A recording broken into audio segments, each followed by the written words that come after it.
Mortal Online 2, the sandbox MMORPG, underwent a full character wipe this week in preparation for its release next week on January 25th. Mortal Online 2 is a sequel to Mortal Online, which was released in June 2010.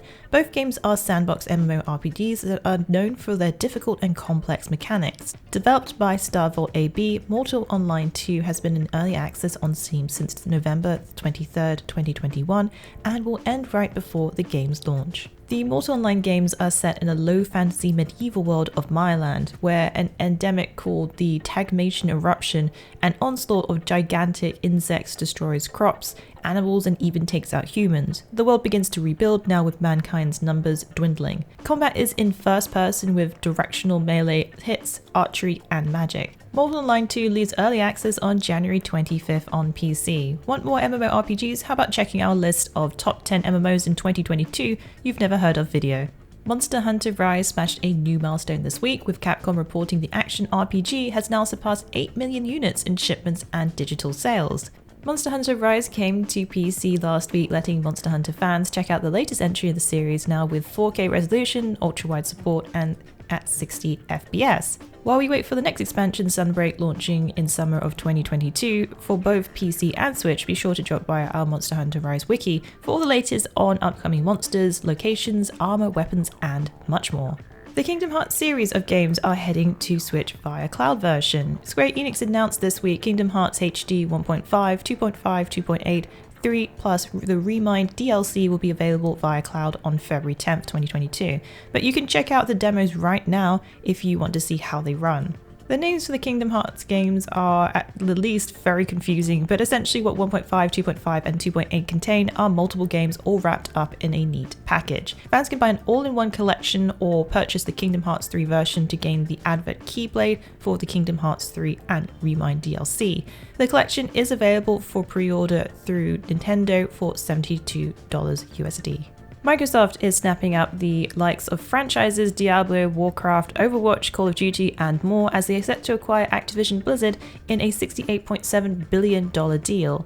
Microsoft have been on quite the acquisition spree in recent years, gaining studios such as Obsidian, inXile, but also major parent company ZeniMax Media housing Bethesda Softworks.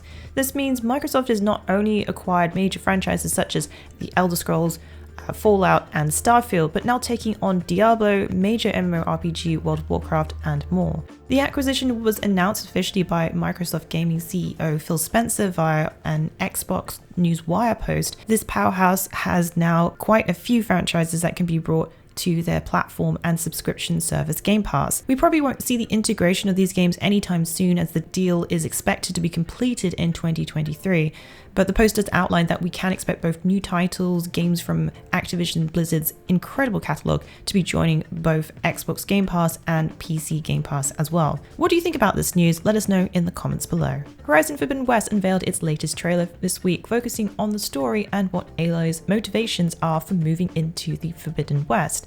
Aloy will have to combat a world-ending blight, rebel leader Regala and her hordes, and even a familiar foe. We also got to see that she's going to be facing off against new threats joining her, as well as old friends such as the hammer-wielding Erend and Val. She also will be joined by 3 newcomers, Catalo, Zoe, and Alva. If that wasn't enough, we're also introduced to Tilda, who's voiced by the great Carrie Ann Moss. Tilda's outfit looks futuristic indeed, and it's even more regal than the clothes that you saw in the holograms that were wearing them in the previous game. Horizon Forbidden West will be releasing on February 18th and will be available on PlayStation 5 and PlayStation 4.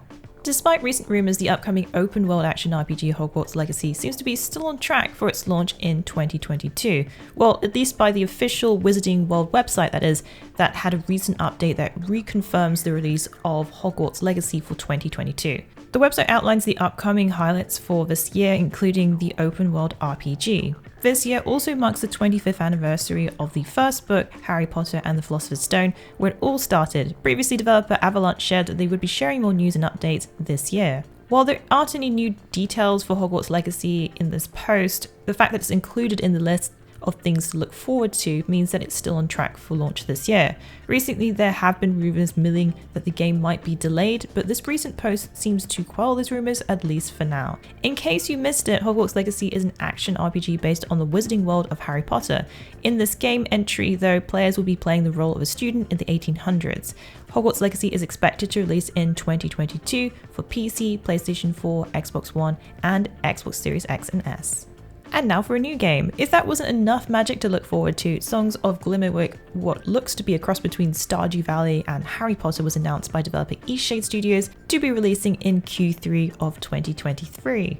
The adventure farming RPG sim is somewhat unique though. Instead of merely waving a wand with a simple incantation, you can make use of your trusty flute and songbook as your secret to casting. Music is the key here and the source of all magic in this world. This is an RPG that will not feature combat, instead you'll focus on the peaceful approaches to encounters.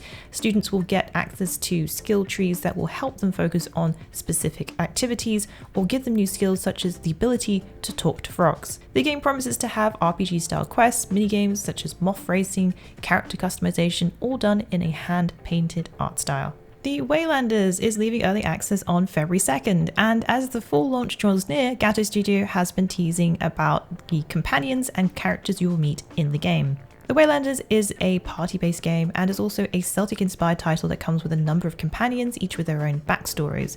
The latest videos this week, released on the official Gato Studio YouTube channel, introduces these companions, including Imogen, a druid, one of the first companions you'll meet on your adventure, and you may remember him from one of the initial trailers. Then there's the character Nesjada, a immortal Morian seer, a confident wielder of magic. One major note for those who already have early access for the game: the save files will not work with the full version of the game. That's what the developer announced this week. So if you start the full game, you will start fresh, so be sure to experiment with what you can now before the full release. It looks, at least for now, the Waylanders won't be coming to further platforms, as the team are dedicated to providing a positive experience on PC. But never say never, as it is something they're looking into, but it doesn't sound like it will be anytime soon. The Waylanders will leave early access on Steam and GOG on February 4th, with the full price being $39.99 USD, but with a 2-week discount of 10% during launch. Well, that's it for the week in the wikis. Please join us again next week for yet another great week of gaming. Remember to check out our VIP program for some exclusive supporter benefits.